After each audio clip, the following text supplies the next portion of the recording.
ಆದರೆ ಅಲ್ಲಿ ಬಂದು ಉಪಮುಖ್ಯಮಂತ್ರಿಗಳು ಹೇಳ್ತಾರೆ ಸೋತೋಗಿರೋರೇ ಇಲ್ಲಿ MLA ಅಂತಾರೆ. ಏನು ಮಾಡ್ಬೇಕು ಸಭಾಧ್ಯಕ್ಷರೇ? ನಾನು ಯಾರಿಗೆ ಹೇಳಬೇಕು? ಸೋತೋಗಿರೋರು MLA ಅಂತ ಹೇಳಬೇಕು ಅಂದರೆ ಅಧಿಕಾರಿಗಳು ಹೋಗಿ ರಿಪೋರ್ಟ್ ಮಾಡ್ತಾರೆ, ಸೋತೋಗಿರೋರು ಬರೀತಾರೆ, ಕೂಡಲೇ ವರ್ಗಾವಣೆ ಮಾಡಿ, ಕೂಡಲೇ ಆದೇಶ ನೀಡಿ, ಕೂಡಲೇ ರದ್ದುಪಡಿಸಿ.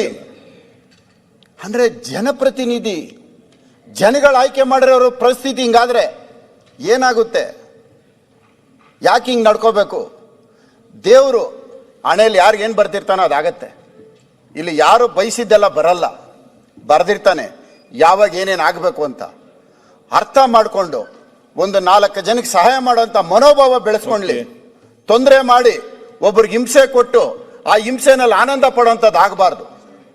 ಇವತ್ತು ನನ್ನ ಕ್ಷೇತ್ರದಲ್ಲಿ ಕೆಲಸಗಳಾಗ್ತಾ ಇಲ್ಲ ಸಭಾಧ್ಯಕ್ಷರೇ, ಕೆಲಸಗಳಾಗ್ತಾ ಇಲ್ಲ.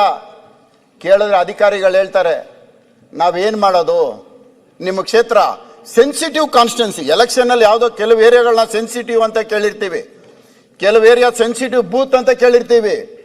ಆದರೆ ಅಧಿಕಾರಿಗಳು ಹೇಳ್ತಾರೆ ನಿಮ್ಮ ರಾಜರಾಜೇಶ್ವರಿ ಅಸೆಂಬ್ಲಿ ಕಾನ್ಸ್ಟಿಟ್ಯೂನ್ಸಿ ಭಾಳ ಸೆನ್ಸಿಟಿವ್ ಕಾನ್ಸ್ಟಿಟ್ಯೂನ್ಸಿ. ಸಭಾಧ್ಯಕ್ಷ, ನಮ್ಮ ಕಾನ್ಸ್ಟಿಟ್ಯೂನ್ಸಿಯಲ್ಲಿ ಒಟ್ಟು ಇಲ್ಲಿವರೆಗೂ ಎಷ್ಟು ಜನ ಪೊಲೀಸ್ ಆಫೀಸರ್ ಸಸ್ಪೆಂಡ್ ಆಗಿರ್ಬೋದು ಹೇಳಿ ನೋಡೋಣ? ಸಸ್ಪೆಂಡ್ ಆಗ್ತಾನೆ ಅವರೇ. ಒಂದು ಚೇರ್ ಖಾಲಿ ಇದೆ, ಯಾರು ಬರ್ತಾ ಇಲ್ಲ. ಯಾಕೆ ಬರ್ತಾ ಇಲ್ಲ? ಕೆಲಸ ಮಾಡೋಕೆ ಎದುರ್ಕೊಂಡು ಬರ್ತಾ ಇಲ್ಲ. ಅಲ್ಲಿ ಬಂದರೆ MLA ಮೇಲೆ ಕೇಸ್ ಹಾಕ್ತೀಯಾ? MLA ಮೇಲೆ ರೇಪ್ ಕೇಸ್ ಹಾಕ್ತೀಯಾ? ನಿನಗೆ ಪೋಸ್ಟಿಂಗ್ ಕೊಡ್ತೀವಿ. ಯಾರು ಬರ್ತಾ ಇಲ್ಲ. ಏನು ಮಾಡಲಿ? ಇಸ್ಪಿಟ್ ಕ್ಲಬ್ಗಳು ಕೇಳೋರ್ ಗತಿ ಇಲ್ಲ, ಬಾರ್ಗಳು ಕೇಳೋರ್ ಗತಿ ಇಲ್ಲ, ಪಬ್ಗಳು ಕೇಳೋರ್ ಗತಿ ಇಲ್ಲ. ಎಲ್ಲಿಗೆ ಹೋಗಿ ನಿಲ್ತಾ ಐತೆ ಸಭಾಧ್ಯಕ್ಷರೇ? ದಯವಿಟ್ಟು ತಾವು ಭಾಳ ಪ್ರಾಮಾಣಿಕವಾಗಿ ಎಲ್ರಿಗೂ ಮಾತಾಡೋಕೆ ಅವಕಾಶ ಕೊಡ್ತಾ ಇದ್ದೀರಾ. ಈ ನನ್ನ ಕಷ್ಟನ ಅರ್ಥಕೊಂಡು ಈಗಲೂ ನಾನು ಹೇಳ್ತಾ ಇದ್ದೀನಿ, ಒಂದು ಒಳ್ಳೆ ಮುಖ್ಯಮಂತ್ರಿ ಒಂದು ಶಾಸಕನಿಗೆ ರಕ್ಷಣೆ ಕೊಟ್ಟಿದ್ದಾರೆ.